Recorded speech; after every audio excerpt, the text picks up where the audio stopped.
Sana? Yung litrato. Bullshit.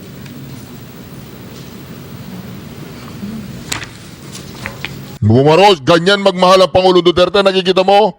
Nakikita mo paano siya magmahal ng Pilipino? Kung ginaya mo lang siya, di sana okay na okay tayo ngayon. Eh syempre, hindi pwede. May mga hawak sa ligid.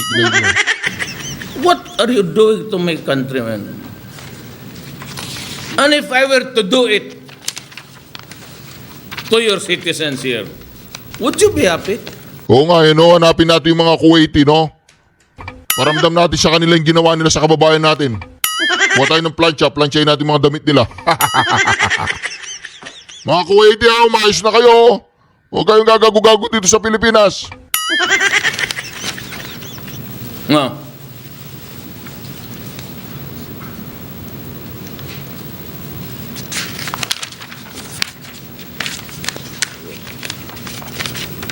No, parang pinirito ang gilitsyon.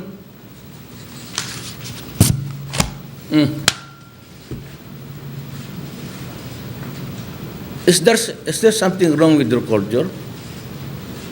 Is there something wrong with the values?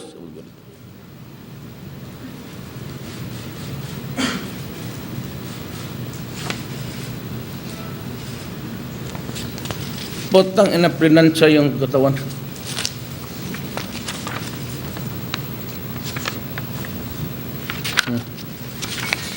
You can have it if you want. Enjoy the reading, ladies and gentlemen of this republic. And that is because our only fault is that I address this to it. Ano ang kasalanan? What is really our fault? Our fault is that God was, I don't know how he runs this show. Binigyan kayo ng oil. Sana may oil kami, just like Indonesia and Malaysia. We could have done better with our citizens in providing livelihood. But since we are really the overpopulation of 110 million is putting our productivity down. And that is why they go to other places para lang ho po so that they could, empower their small pockets to send their children to school. Kaya itong si prosecutor nandito, pakita mo sa kanya yan. The mayor of Davao City says, or the former mayor of Davao says, you better read. Or you are so worried about the lives of the criminals, then take a look at the miserable agony of my country. Some people in Japan call Duterte a samurai. Why? I'll explain why. Many people in Japan don't see Duterte as a villain. These are comments from a YouTube video about his arrest. They see him as a hero. Some even call him a samurai. In Japan, samurai is more than just a warrior. Samurai is someone who sacrifices himself for the people. Maybe that's why some people use that word for Duterte. Naku po mga kareaksyon, sa Japan daw po mga kareaksyon, si Duterte ay isang samurai, si Duterte ay isang bayani, si Bongbong Marcos daw ay isang sushi. Bongbong Marcos, isa ka raw sushi sa Japan. Hindi ka samurai. Isa kang sushi na pulburon, yan. I've been living in the Philippines since 2012. When Duterte became president, I was worried. Would he become a dictator? Would he declare a martial law? If that happened, I might not be able to go back to Japan. And if I left, maybe I wouldn't be able to return to see my family in the Philippines. But my worries didn't come true. Before Duterte, I felt unsafe at night in Manila. Especially as a foreigner, I had to be careful all the time because foreigners are often targets of crime. Tama. So safety was always my concern. But when Duterte became president, everything changed. The Yun. streets became safer. Of course, it's wrong when innocent people lose their lives. That's undeniable. But Duterte's leadership clearly made the country safer. I lived in Manila for 8 years, now 5 years in Cebu. After Duterte, it feels like things are going back to how they were before. Duterte always said he would do anything to protect the Philippines. Yun. Maybe he thought it was worth it, even if people hated him. Di ba? Pag-alis daw po ni Duterte, bumalik na naman yung dati. Grabe pa. Di ba, Bongbong Marcos, mag-resign ka na ba? Even if he lost his freedom. That way of thinking is similar to the samurai's duty. But now, he has been arrested. Was it really necessary? What do you think? Is Duterte a hero? A villain? Or a modern samurai who Naku. sacrificed himself for the country? Yun, di ba? Bongbong Marcos, mag-resign ka na ba? Ito pong video na ito, tingnan natin gaano kasinungaling si Marcos, ha? Senator Bong, tuloy-tuloy ang ating diplomasya. I mean, diplomatic, because you said diplomacy. Dito pa lang talagang budol-budol man na to, eh. Hoy, Bongbong Marcos, mag-resign ka na ba? Resign! Resign! Tuloy-tuloy ang ating diplomasya. I mean, diplomatic, because you said diplomacy must not fail. Pero paano ka makikipag-negotiate sa bayang China na nakikipag-usap ka, halimbawa, pero hindi ka naman siniseryoso? I'll go to the point of the US and China, the ping-pong diplomacy. That's fine. But you know, China and the United States of America are on equal footing. They're both superpowers. This is the Philippines and China. Maliit na bayan. Hindi tayo siniseryoso. Nakikipag-usap tayo, pero patuloy naman ang kanilang pagbibuild ng mga structures sa West Philippine Sea. So how do you continue diplomacy? I think that we must engage. There is no other way.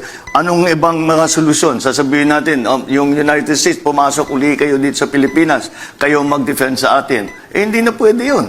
Hindi na kasi kung minsan... Pero malaki ang interest nila sa South China Sea. Malaki talaga ang interest nila sa South China Sea. That's about over $5 trillion that pass through. But we have to get past the old thinking nung Cold War na meron tinatawag na spheres of influence. Yeah. Bawat bansa namimili sa US kami, sa Soviet Union kami. Hindi na ganun ngayon. Ang iisipin lang natin, ano yung mabuti para sa Pilipinas? We continue to engage. Of course, we have a very strong, traditional, institutional relationship, special relationship with the United States. Did you say you would invite the United States to get involved and help us? No. That is the problem is between China and us. So the United States should be out. If the Americans come in, it's bound to fail. Because you're putting the two protagonists Galing! together. And we must understand, dalawang superpower na nasa gitna tayo, lit-lit natin. Ang biro ko nga, bumahing lang na sa bayan, mawawala na tayo sa mundo. Naku po. Bongbong Marcos arrived in Washington for second US trip. Philippine President warns China against act of war. Ayan, Philippine agrees to allow US-wide access to military bases. Marcos says new military bases with US to be scattered around the Philippines. Marcos has turned the Philippines toward America not without risk. Alam po ninyo, nung panahon ng kampanya niya sinabi yan, di ba? Kagagaling lang yata niya sa rehabilitation nun, medyo matino pa yung pag-iisip. Tanong lang. Bongbong Marcos, bago pa mag-election, kagagaling mo lang sa rehabilitation. Kaya medyo yung pag-iisip mo ay talaga nasa magandang sitwasyon. Nung pagkatapos mong mamanalo, tuloy ang party, wala na, presidente na ako, diretso. Bigyan mo ako ng coke, yung regular. Huwag kayo, pulburon, galing sa Goldilocks, yung hindi, yung Goldilocks, hindi masarap ang pulburon yan. Ayoko, kasi hindi nila ginawa yung cake ng Pangulong Duterte nung birthday niya, kaya ayoko ng Goldilocks. Ayoko ng Goldilocks, hindi masarap eh. Di ba, hindi masarap yan. Ito. Dahil ang relasyon natin sa China ay hindi lang West Philippine Sea. Yun! Ito po si Hermogenes Esperon. Oy, Bongbong Marcos, makinig ka dito. Anong pinaggagawa mo nung panahon ng eleksyon? Napakaganda na sinasabi mo. Di ba? Napakaganda na sinasabi ng taong to nung panahon ng eleksyon. Ngayon, nakalimutan niya lahat. Kinalaban niya ang China. Kumampi siya ng todo-todo sa Amerika. Iniwan siya doon sa, sa ASEAN tsaka sa APEC. Napahiya. Kaya nga, Bongbong Marcos, mag-resign ka na. Ay hindi lang dahil ang relasyon natin sa China ay hindi lang West Philippine Sea. Ay hindi lang tungkol sa West Philippine Sea. Ano pang ibang relasyon natin sa China? Obviously, trade. Di ba?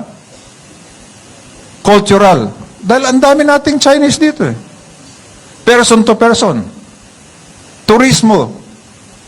Di ba? Mayroon tayong iba pang relations with China na hindi mo kailangang sabihin o hindi na kita kaibigan.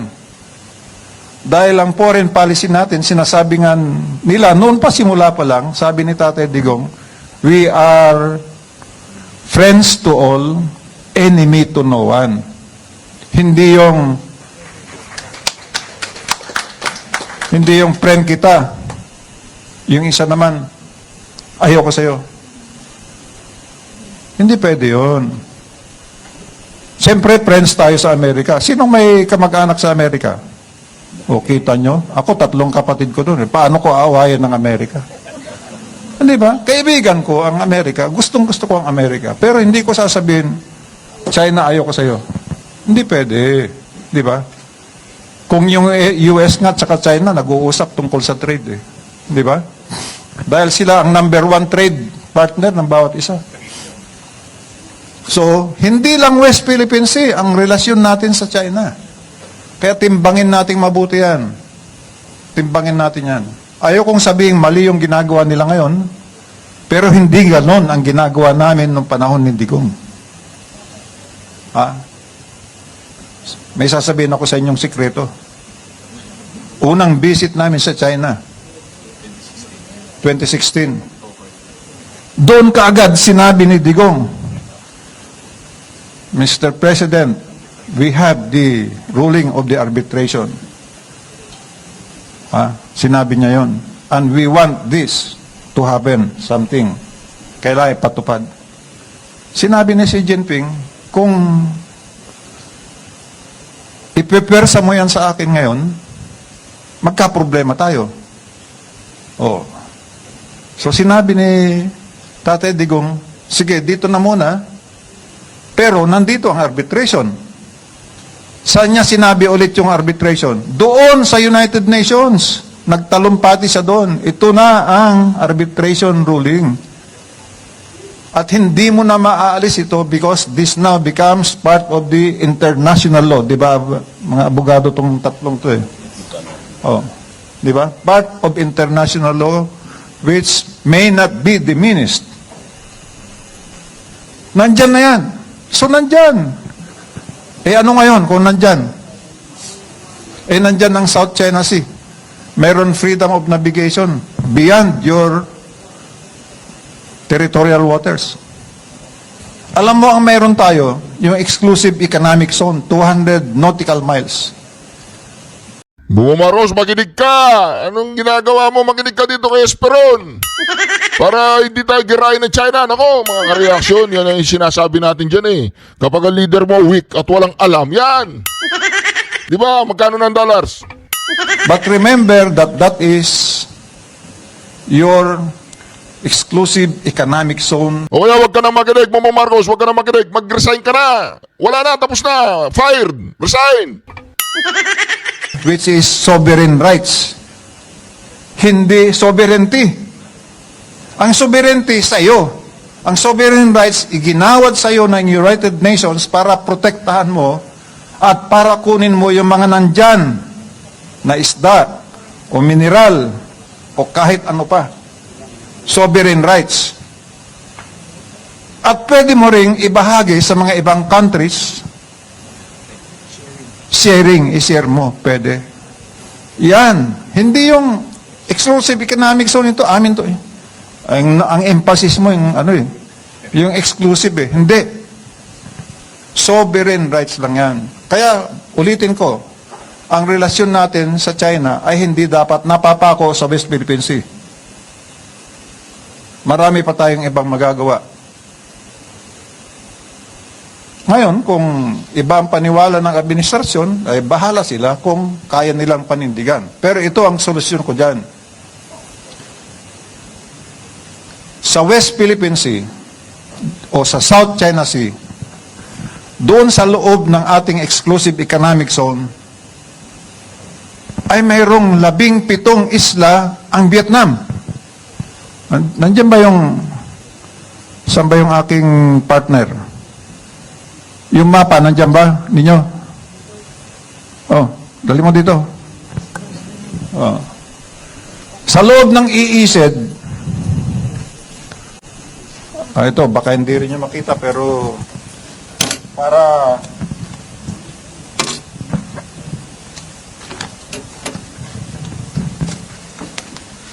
yan ang Palawan. Nakikita nyo itong yellow?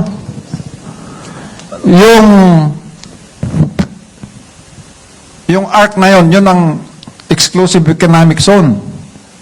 Sa loob niyan, ay mayroong 17 isla ang Vietnam na dinidevelop nila, linalagyan ng nagre-reclaim, pinoportify, pinapalakas. Mayroong isa ang Taiwan. Yung dating pinakamalaki, 42 hectares. Pero hindi na siya ang pinakamalaki ngayon dahil yung China ay gumawa ng 580 hectares sa tabi ng Pag-asa. Dito rin. Mayroon ding airport dyan na 3 kilometers. Mayroon din sa Mischief Reef na 3 kilometers. 7 ang posisyon ng China ngayon dyan. Yun namang Malaysia ay may 5. So, tanong ko sa inyo, mapapaalis mo ba yung Vietnam? Mapapaalis mo ba yung Malaysia? Mayroon nga silang airport din ng Malaysia. Ang Brunei, mayroong isa. Papaalisin mo ba? Yung Taiwan, papaalisin mo? Yan ang dating pinakamalaki. Bakit tayo naggagalaiti na papaalisin mo yung China? 3 kilometer airstrip yung nagawa na nila doon. Siyempre, ididepensa na nila yon. Meron ka bang panglaban doon? Mayroon. Alyansa sa lahat ng naniniwala. India, US, Japan, etc. Pero, pagdating ng araw, paglabanan na, nandiyan ba sila? Kaya, ang solusyon ko dyan, na rekomendasyon, sana may makinig sa akin, yung ating 8 posisyon, 8 isla, at saka isang reef, i-fortify natin. Alam mo ang ginawa natin sa panahon ni Tatay Digong? Meron tayong airstrip sa Pag-asa Island. Munisipyo yan eh. Pero, naanod na ng tubig. Parang yung mga flood control ba? Di ba? Ay, masamang bad word yata ang flood control dito ah. Ha? Pinagawa ni Tatay Digong yun. Kay Art Tugade. Pero, yun ang recommendation ng National Task Force on West Philippine Sea at National Security Council. Pinahaba natin yon para pwede na ang C-130 at saka mga fighter aircraft. At gumawa tayo ng covered port para doon dumaong ang mga fishermen. At I saw to it na magkaroon ng lighthouse ang mga isla natin. Ano ang ibig sabihin ng lighthouse? Wala, ilaw, di ba? Guide. Pero may mas matinding symbol 'yon. Pag ikaw naglagay ng lighthouse, sa'yo 'yon. Di ba? O simple lang. Naglagay tayo ng desalination machines. O may tubig na ngayon yung mga sundalo nating nakadetachment at saka mga local residents. Ang kulang natin ngayon, kailangan lagyan naman natin ng firing position, fortification, para kung atakin ka man,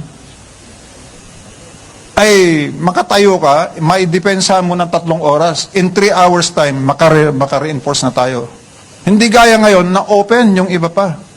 Samantalang yung Vietnam, wow, ano na yon? May mga firing position, makakapalang firing position.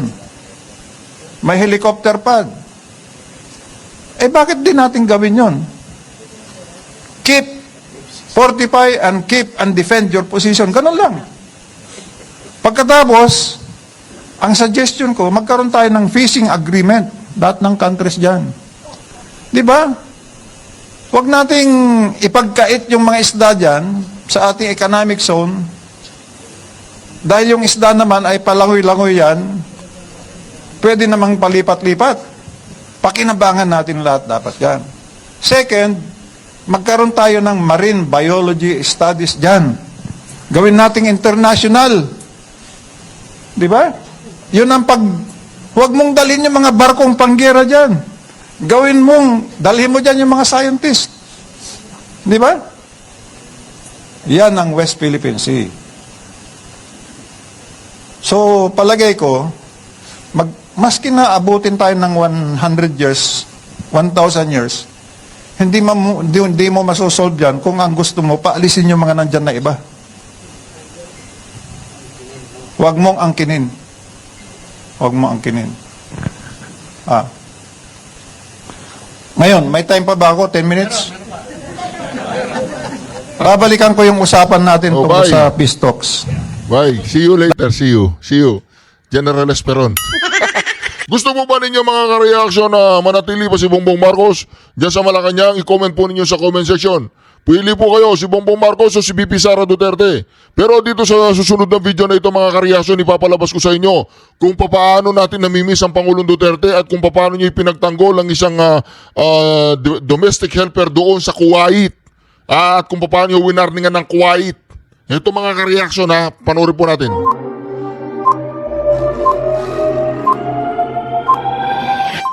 So dito po mga ka-reaction, ang mangyayari po dito mga ka-reaction, ipapakita po ng Pangulong Duterte dito kung ano po ang ginawa ng isang Kuwait national sa isang Pilipino mga ka-reaction na pinlansya na mga ka-reaction isang leader na katulad po ng Pangulong Duterte na kahit isang Pilipino yan, ipaglalaban niya. Hindi importante isa, 2 Pilipino. Basta isang Pilipino ang sinaktan mo, ay makakatunggali mo ang presidenteng ito. Kaya dito mga ka-reaction, pakinggan po natin, panoorin po natin na napakalupit pong video na ito na dapat nating balikan at sariwain na kung saan mga ka-reaction ay isang presidente na nasasaktan kapag may sinasaktan sa kanyang mga kababayan. Heto na po mga ka-reaction.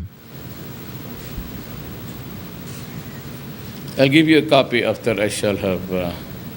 Bongbong Marcos, manood ka dito ha, paano maging presidente. Hindi yung pa F1 kang racing dyan, tsaka pa-dance-dancing queen ka dyan. Umayos ka, yung yung bibig mo, ayusin mo. read it publicly.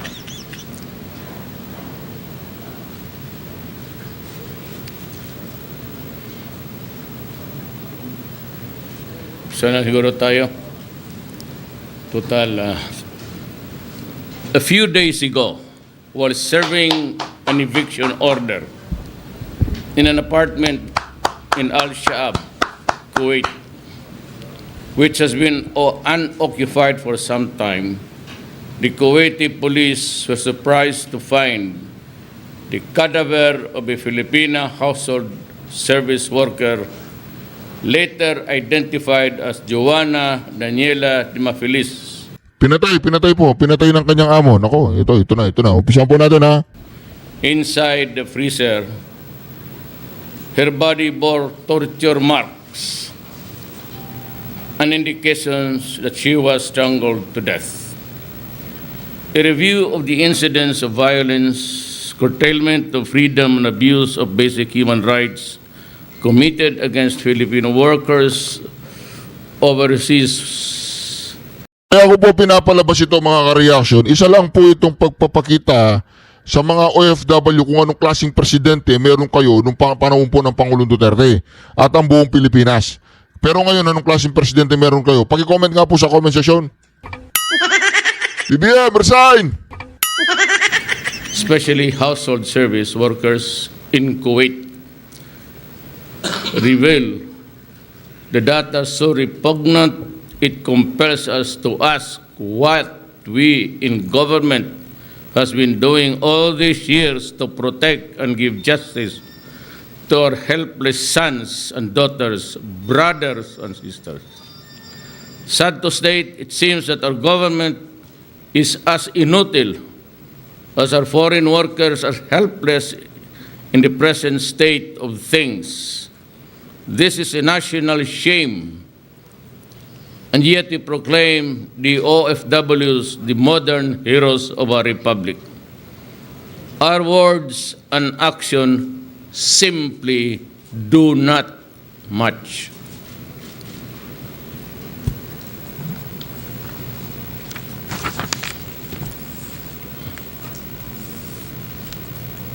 Consider the following data. In Kuwait alone in 2016, there were 82 reported deaths of OFWs. In 2017, the number reportedly increased to 120. On January 25, 2017, OFW Jakaitia Pawa was executed for the alleged killing of a 22-year-old daughter of her employee in 2007, a crime she claimed up to the day of her execution she never committed. On the day of Pawa's execution, a Filipino domestic helper died in a hospital after a severe beating in the hands of her Kuwaiti employee. I need not go into the specifics of every harm and abuse that our OFWs have been subjected to. They can be discussed sometime or other times in another forum. But let me ask, when will this inhuman treatment of our Filipino workers end? When will the upliftment of their human dignity begin? To the Kuwaiti government and all others where our OFWs work, we seek and expect your assistance in this regard. We do not seek special treatment or privileges for our workers, but we do expect respect for their dignity and basic human rights. Keep them free from harm.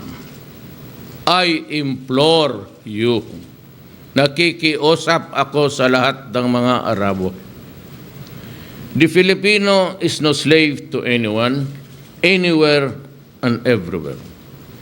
Every unlawful physical injury that is inflicted on an OFW is an injury I personally bear as the head of this republic.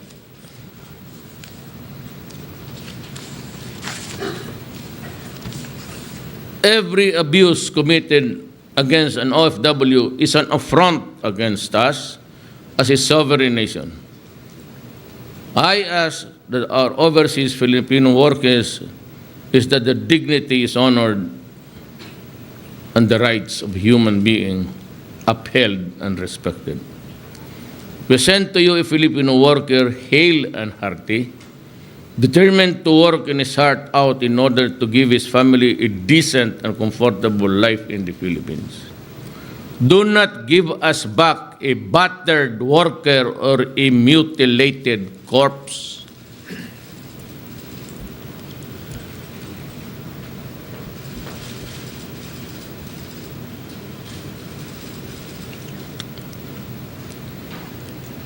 If the Philippine government is reduced to helplessness because other foreign governments do not heed our request to protect and give justice to our overseas Filipino workers within the limits that their laws allow, then let me say this both as a matter of personal conviction and national policy. I am ready to take drastic steps that would help preserve Filipino life and limb. We do not intend to offend any government or anyone. But if a ban is what is needed, then let it be so.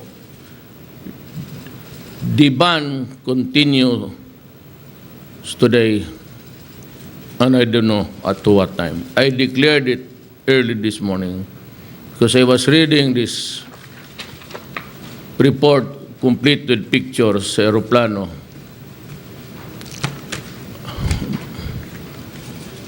Putang, hindi ko na masikmura to. It is totally unacceptable to me. Kung wala rin lang ako magawa sa Pilipino tapos ganito, wala akong silbi dito pagka-presidente. Umalis na lang ako kaya. What for?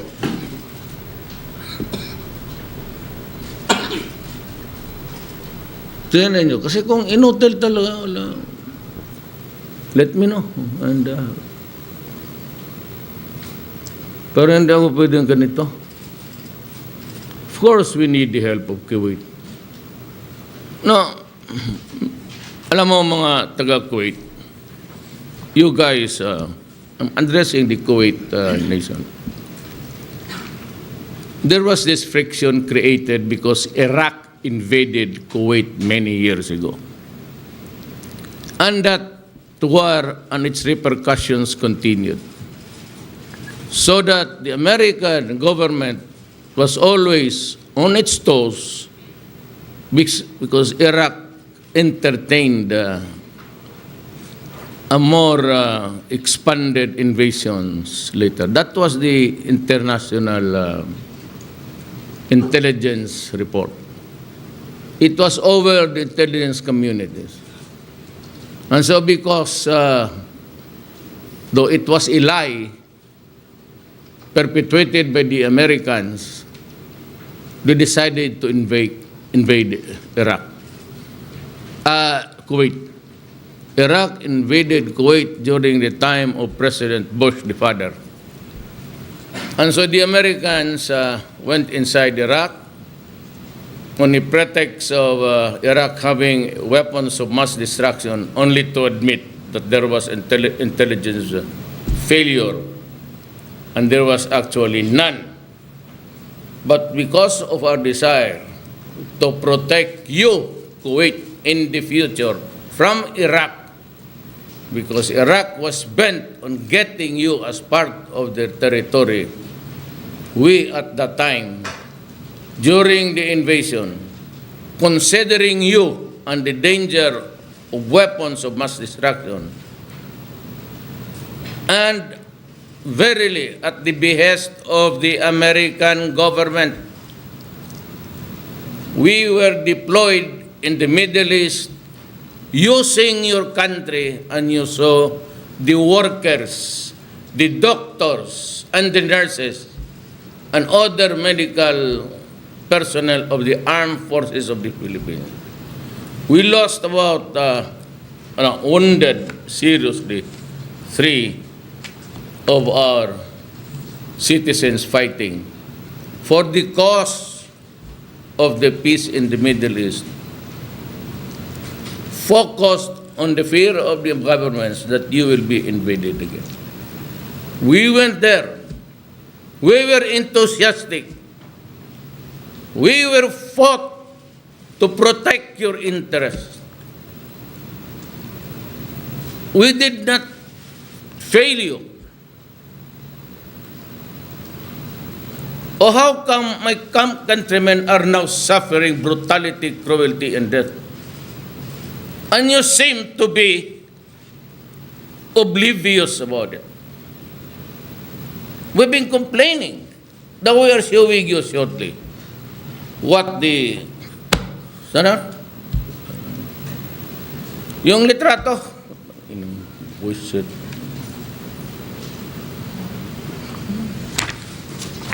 Bumaros, ganyan magmahal ang Pangulo Duterte, nakikita mo? Nakikita mo paano siya magmahal ng Pilipino? Kung ginaya mo lang siya, di sana okay na okay tayo ngayon. Siyempre, hindi pwede. May mga hawak sa likik mo. What are you doing to my countrymen? And if I were to do it to your citizens here, would you be happy? Oo nga, no? Hanapin natin yung mga Kuwaiti, no? Paramdam natin sa kanila yung ginawa nila sa kababayan natin. Kuha tayo ng planchayin natin mga damit nila. Mga Kuwaiti, umayos na kayo. Huwag kayong gagago-gago dito sa Pilipinas. No.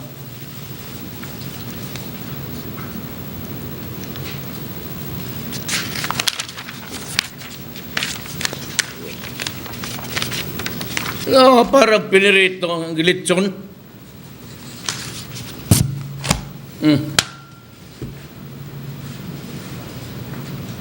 Is there something wrong with your culture? Is there something wrong with the values?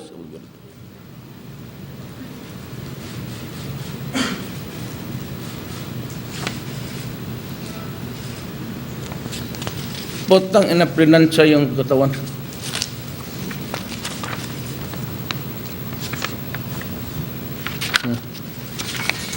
You can have it if you want. Enjoy the reading, ladies and gentlemen of this republic. And that is because our only fault is that I address this to Kuwait. Ano ang kasalanan? What is really our fault? Our fault is that God was, I don't know how he runs this show. Binigyan kayo ng oil. Sana may oil kami, just like Indonesia and Malaysia. We could have done better with our citizens in providing livelihood. But since we are really the overpopulation of 110 million is putting our productivity down. And that is why they go to other places para lang ho po so that they could, empower their small pockets to send their children to school. Kaya itong si prosecutor nandito, pakita mo sa kanya yan. The mayor of Davao City says, or the former mayor of Davao says, you better read. Or you are so worried about the lives of the criminals, then take a look at the miserable agony of my country. These guys are going there because they have no money to send them to school. And your clients, the drug syndicates, up to now they're throwing so many barrels of plastic every day out just across the international water. They are still contaminating. And you are worried of the criminals. But you are not worried of... I hope you come.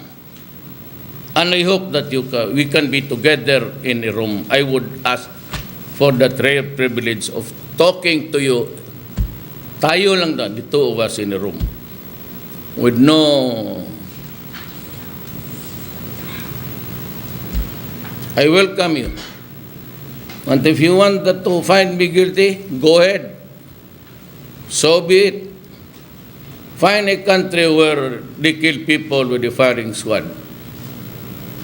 And I am ready.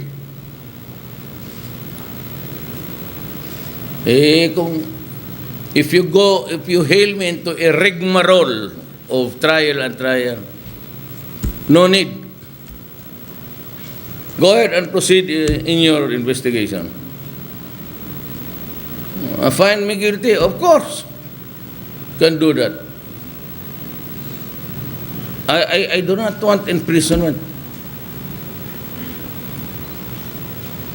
I said, I beg of you to find a country where they execute, by the way, what is AKJ? We are not clear on that definition.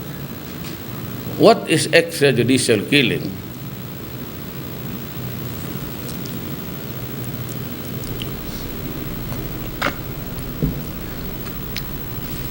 May I lecture on you?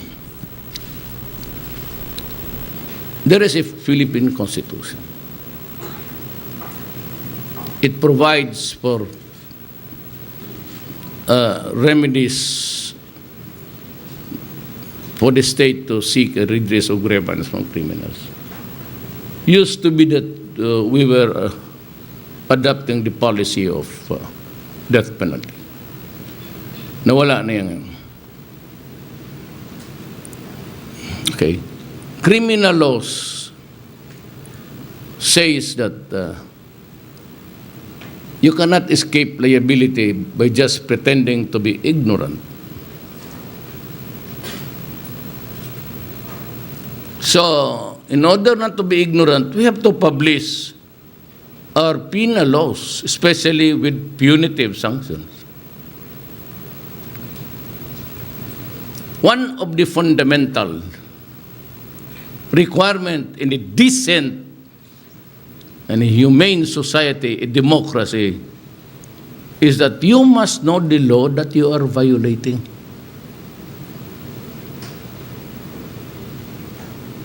Now, you decide a case in the international court like a common law.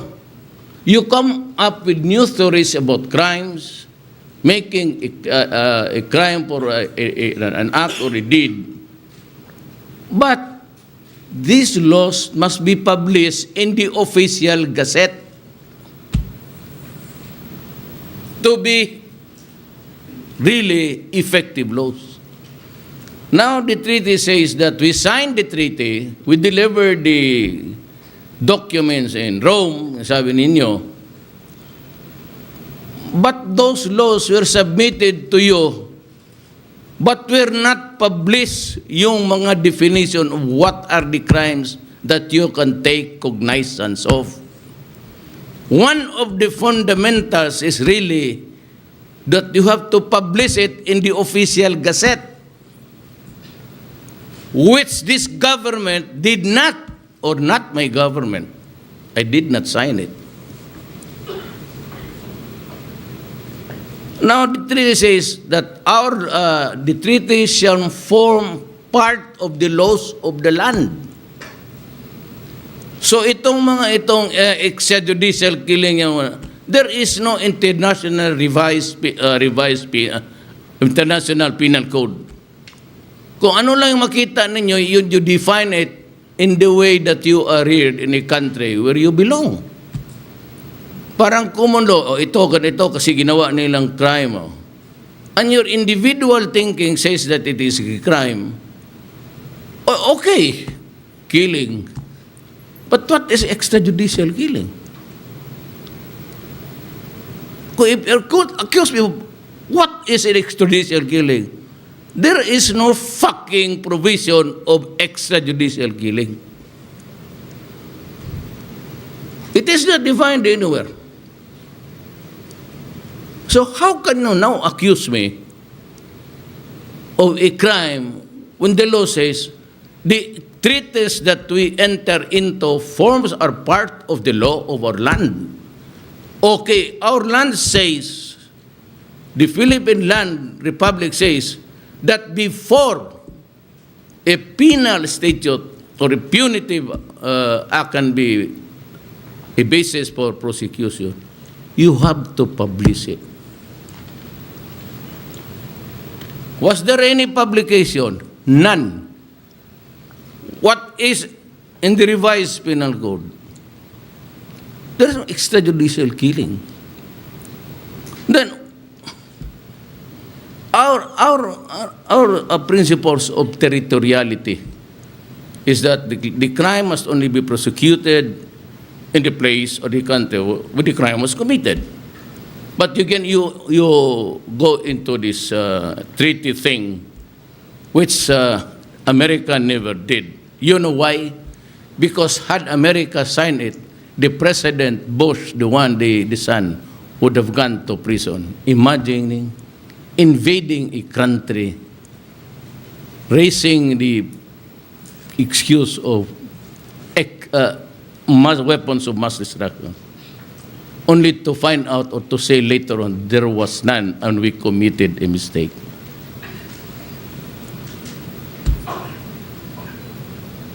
Karaming massacre dyan ngayon. In all parts of Asia, there's a, ako po yung gusto ninyong tirahin. You better clear that up because I will withdraw from the ICC. Alam mo, tingnan mo, Miss Prosecutor, yung si Dilima, yung chief prosecutor ko, conducted a hearing here on the pretext that Davao was a killing field.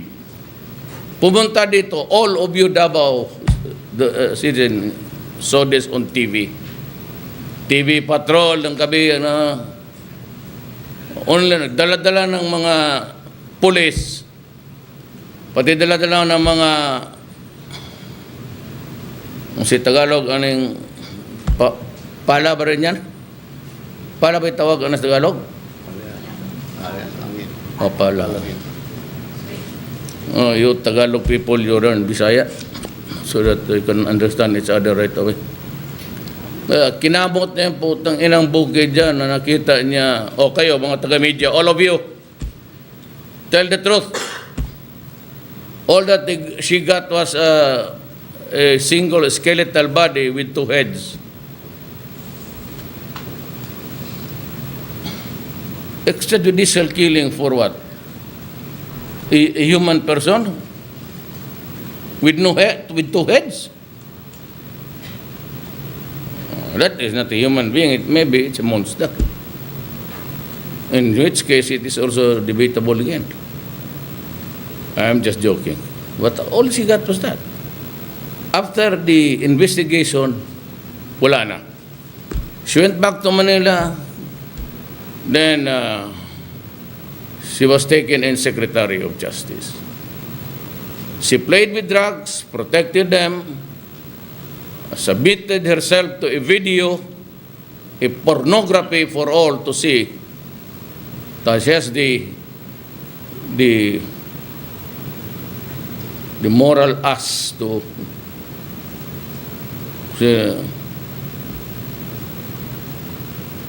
when she was secretary, she investigated me again. But at that time, she was the one who was playing with drugs. When she became senator, they investigated me again. Nothing happened. The House investigated me again. Nothing happened. Way back, Si Dilima po yan mga karyaso, si Dilima. Hoy, Dilimaw! I was investigated by the ombudsman together with the police. I was informed that I was under investigation. They're going to fund for evidence here. Good. All lawyers. What did they do? They recommended all those chiefs of police in Davao dismissed from the service. So I told them, fucking guys.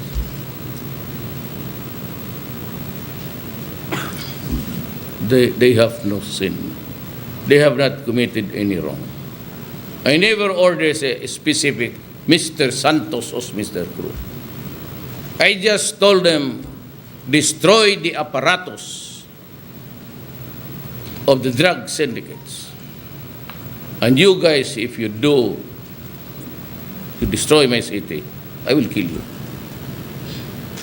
If you destroy the young of this land, I will kill you. And when I became president, I said, please do not destroy my country. I am not a policeman. I am not a general in the army. But I want to build a country that is progressive and safe. And enough progress to be comfortable for my people to enjoy. An economy that's good. Or else, I will destroy you. And I keep on feeding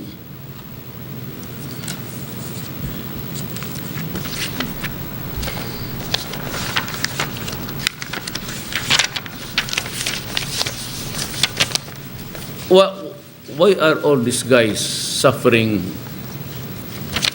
What's the reason? Because the Middle East is beautiful and they are there for tourists, so that they contract unemployment. They are there because their children cannot go to school if they do not sacrifice. And for every family that loses a mother that goes into outside of the country,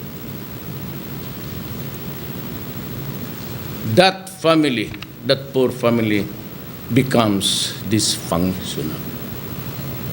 If the mother and father goes out to the Middle East to look for a living, to Filipinos on the average, 4, 5, 6 families, to enable them to pay for the education of their children, both works in another country and the wife deployed in another state.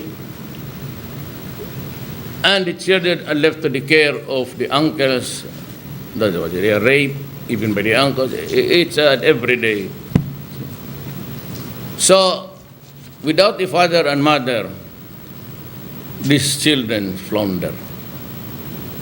And they suffered. They swallow everything that a human being can digest in his mental and physical state, but only to commit suicide because the human body can only take so much.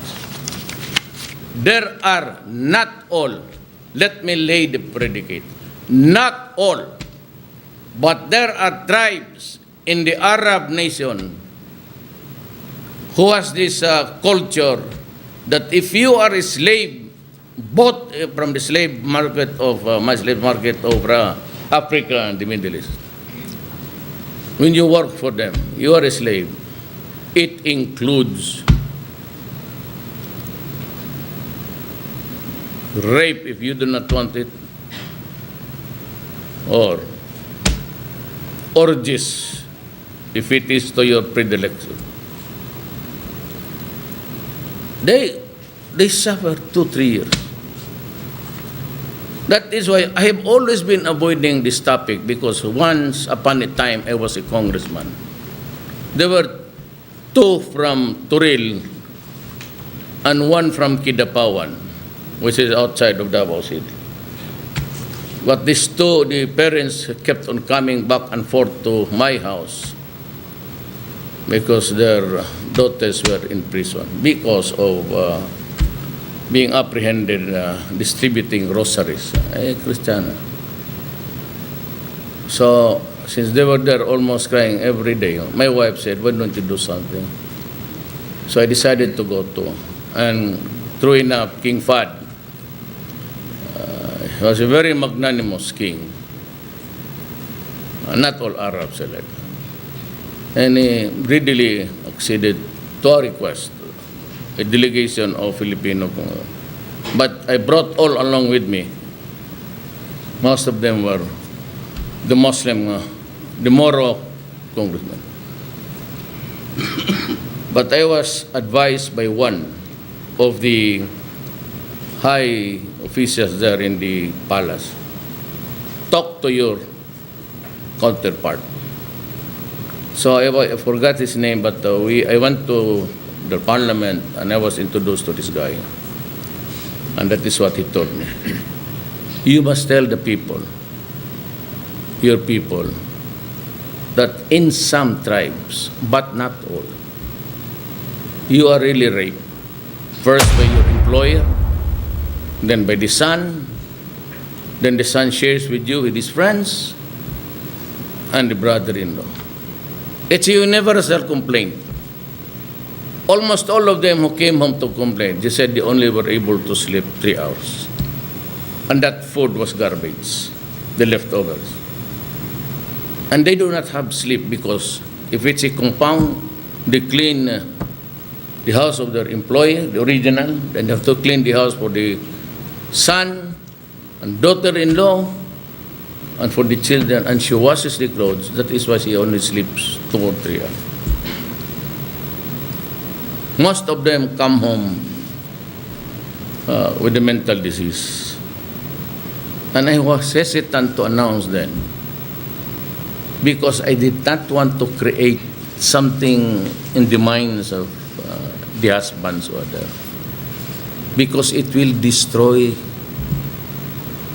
their thinking process every day, knowing that putang ina.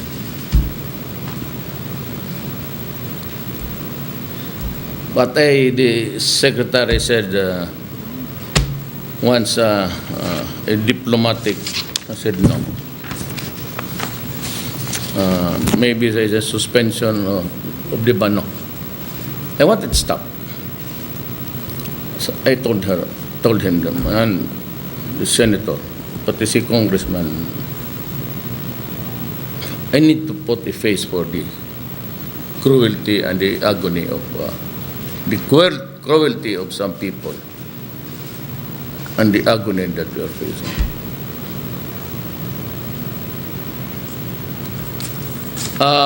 Since we are also free to do our thing, when that prosecutor from the ICC comes here, I want to tell her, because I also want to complain to her about this.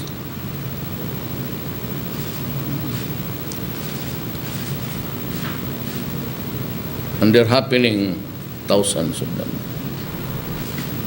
So everyone who wants to come home, I said to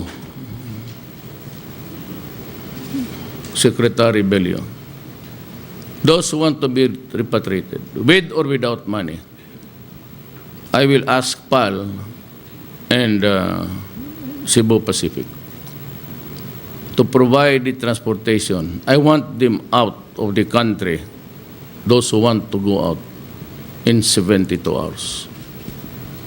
I will not wait. I said that's about 1 week. No.